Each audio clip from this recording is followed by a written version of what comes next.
Hello everyone, and welcome back to the channel. In this episode, we're going to talk about chainsaws. Not just any chainsaws, the best chainsaw. That's right, boys and girls, it's going to be a slobber knocker. We're going to look into who makes the best chainsaw for chainsaw carving and for chainsaw carvers.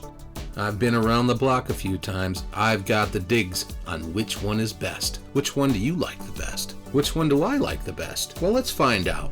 My name is Jeff Mohr. I'm the Northwoods Carver, and thanks for seeing what I saw. Okay, everyone.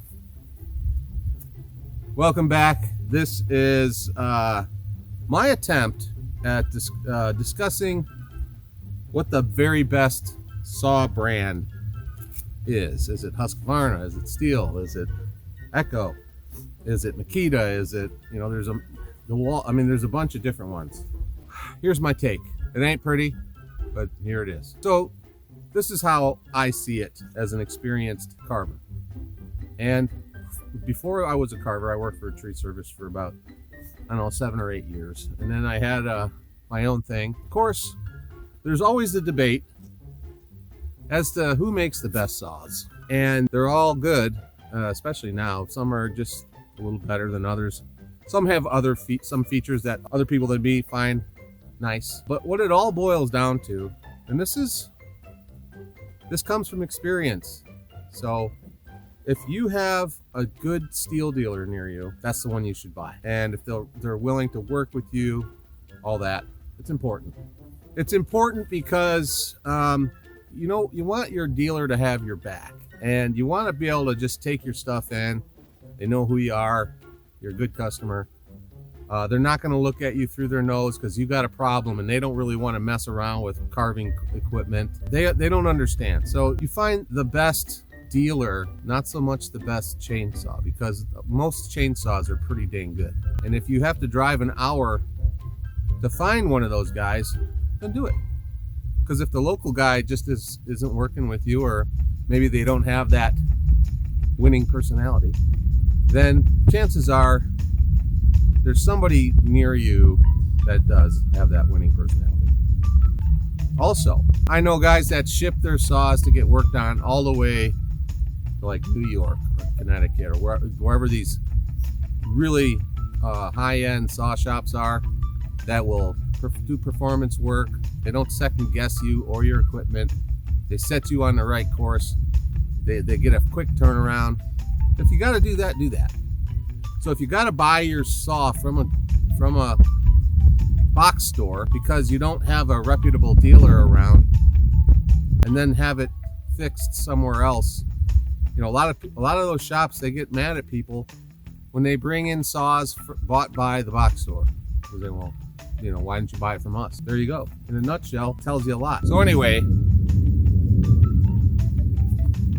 so if you have to buy, say the only dealer you have near you is a box dealer, like a box store dealer, some hardware stores sell them and stuff, but they sometimes can have pretty good service there. And if you just get to know them, and it can help quite a bit. It doesn't matter what saw it is, really. It'd be nice to have one of the bigger manufacturers like Steel or Husqvarna or like Echo or somebody, because then you can get accessories that you can carve with, and it's not difficult. It's not that hard.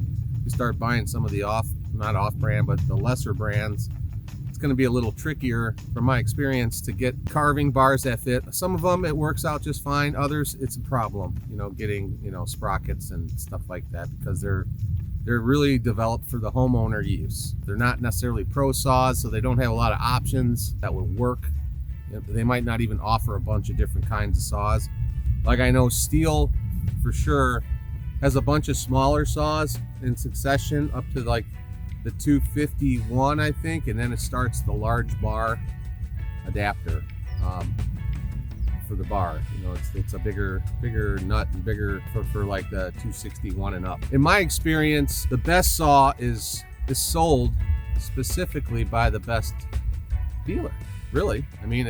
If you got great dealers and they say you want to run a Steel, you prefer a Steel, but all you have is Echo, chances are they're going to tune you in and turn you up and make you happy. You're going to be perfectly fine. And then when you bring those saws in, they're going to treat you right.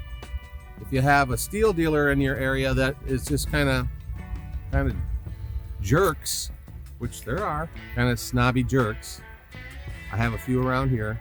I don't go there very often, but very seldom. I normally just stick with Big Nels in Westfield. I'll deal with maybe a few outliers. If I'm in the area carving, I'll go to them, and they treat me pretty good. So I mean, it helps to be recognized when you walk into those places, like, oh yeah, that's Jeff.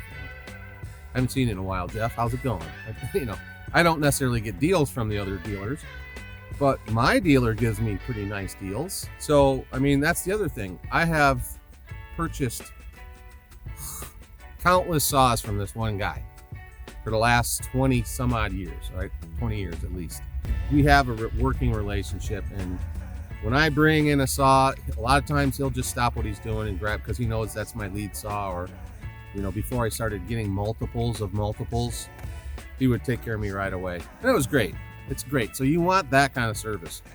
What brand it is, to me, it doesn't matter, because I've run Echoes that were fantastic. I've ran some Husqvarnas that were fantastic. Makitas. I've run some Makitas, and that goes right through the battery saws. I prefer steel and Makita as far as battery saws go. By far, I think steel for me, because I have a great dealer, and I can just walk in there and walk out with what I need. He'll just bill me. It's just like, you know, that's what you want. That's what you want to have. Or, hey, I just need this right now. He'll set you all up and go. So that's important. So the dealer is everything. And if you have a good Husqvarna guy, but you're not really happy with your Husqvarna, you know, there's all different ways to go about that, you know. So I've had situations where I purchased carving equipment from one dealership, and they were really busy, and it was before they knew who I really was, or what, you know. I hadn't really built up a relationship with them, and I took it to another place, and they said they could have it done like in a few days or whatever. So I dropped it off there. And when it came down to it, the saw sat there for like 2.5 months because everyone was really busy. That just doesn't happen to me anymore because I've established a relationship. That's critical. So to me, if you got an Echo, good for you. Seriously, if you got Makitas, good for you. Husqvarna, great. Like I said, I'm a steel guy because everywhere I've been, I've always found a reputable steel dealer real close to me that took good care of me, and I still run them. And I know what to expect from them. They have plenty of power, and, you know, there's all kinds of problems with, like, I don't care what the brand is. I've had some serious problems with the saws that everybody thinks is great, and I've had some excellent success with ones that people say they just burn up. I don't burn them up. I don't know why, but I just don't. There's a couple things that I like to talk about.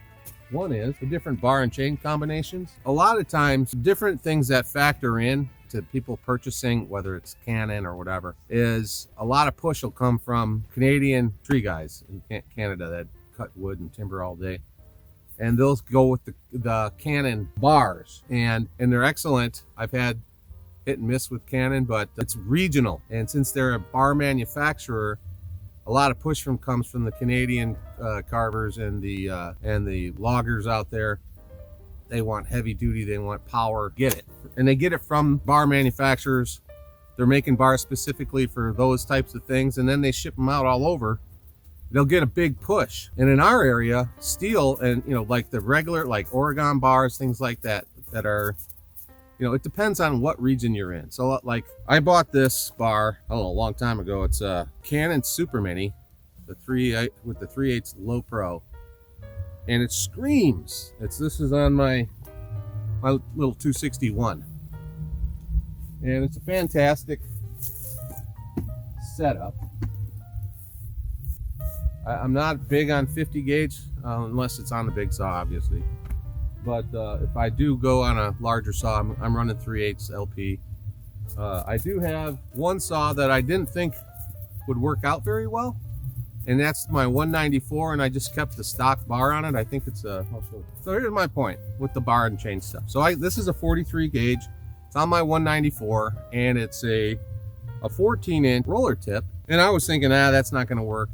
I'd really rather have my, my carving bars on here. But I'm telling you what, like when you're blocking in smaller things, and I just prefer to run a roller tip so I don't burn up my carving bars. So I'll take this when I'm blocking in those small things. Blocking in something like this, I'll use my little bit bigger saws and get it to shape, and then I mean, that thing's like a quarter, a little bigger than a quarter, smaller than a toonie. And it's a roller tip, 43 gauge, so it slips through the wood. And I can use this 194.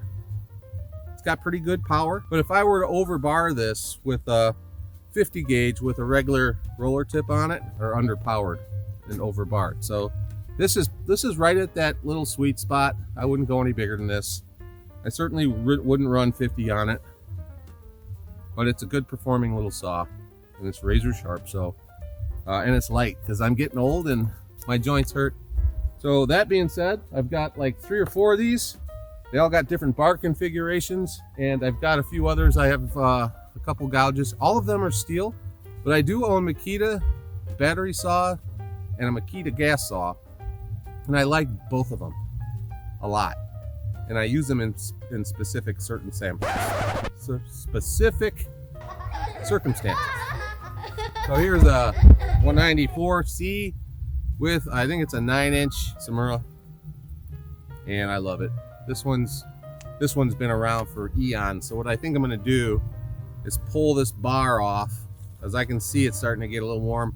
I can start seeing this stellite wearing out, and it's getting pretty close. So what I'll do is I'll transfer this over to a battery saw, and this thing will last indefinitely. But if I keep it on this ripper here, this little 194, I don't see it lasting too much longer. That's another little tip. If you see that stellite starting to wear out, don't just keep them on there. Pull that bar off, dress it a little bit, throw it on your battery saw, like a little 200 or 160 or 220. Well, maybe not 220. Oh yeah, like a 200, and you'll get some extra long life. Okay, and as far as best saws on the market, one of the things, there's a few things you should look for, and I think they're all kind of leaning that way, is check out their air filtration system. Check out their dampening that they have. Is it too much? Is it not enough? Check out the power to weight ratio, things like that. Check out their warranty. When it all boils down to it, none of that makes any sense if the dealer's not taking care of you. So I a long time ago, I switched over from what used to be back in the day, this would have been a 250, wouldn't be a 251, it would have been an 025. Then it got up to like the 250, and they sold MS 250s forever. Good saw, hard worker, lots of power for what it is. And then the only problem was it would rattle the teeth out of your head. They just vibrate, bad. And I really never realized how much they did till I tried a 251. And I know a lot of guys, they don't like the 251. They think the 250s rips a little bit harder. It's a different rip. So I'm more into torque than speed. And these saws bring both. They have better air filtration and better damp. I'm more into that. So I threw my eater gouge on a 251, and it's just a lot smoother. But I put my gouge on this 211, and this, because it's smaller, it's lighter, and this thing's got enough power where I'm not trying to run the eater gouge with it. It's got a wider cut, heavier. That's about all I got to say about that. So hopefully this helps somebody out there that's looking for a brand that they're just going to where everybody else is going and getting their stuff. You can order some stuff online. Like I said, if you do buy something from a box store, listen to what your friends, like if you're a carver and you're just wanting to get out there and go maybe compete somewhere or go to these rendezvous and stuff, just ask around. Well, hey, where do you live, and do they work on saws like that are outside the state? Can you send them saws, package them up and send them out to get them worked on? Or some guys like performance stuff, and my guy Matt Bignell does great performance work. That's what he does. That's the meaning. Like, he does sell the stuff, but his passion is in performance. So he builds performance sleds and four-wheelers, and he'll do crazy things with chainsaws, just so you know. Anyway, I'm gonna get back at it, so stick around and see what I saw, I guess. That's about it. So you can take it to the bank, because I said so. You can take that put that in your pipe and smoke it.